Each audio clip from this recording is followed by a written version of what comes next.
Мен кыргызча тыкылып, уялып көркүп сүйлөйм. Дебестен бул долбоорду көрөбүз.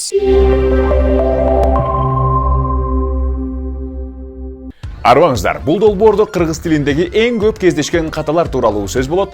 Бүгүн биз кыргыз тилиндеги к тамгасы тууралуу кеп кылабыз. Анда эмесе кеттик.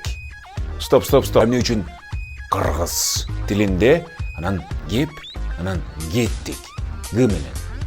Азыр айтып берем.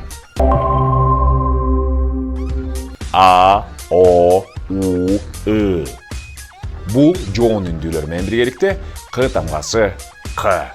Катуу, эркекче чыгат. Мисалы үчүн калак, казан, кузгун, кыргын, колтук сыяктуу.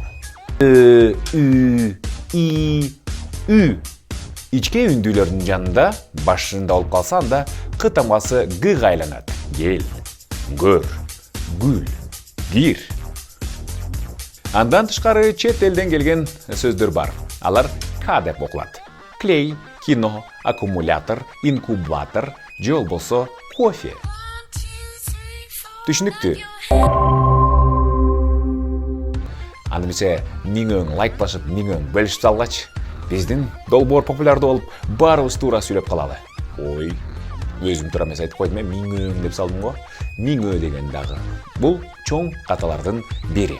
О топтомо мүчөсү санатошторго 1ден 7ге чейин гана кошулат. Ал эми 7ден өйдө жок. Мисалы үчүн 1, 2, 8, 3, 4, 5, 6, 7. Андан кийин 8, 9 деген жок, 10 миңөө деген жок. Түшүнүктүү?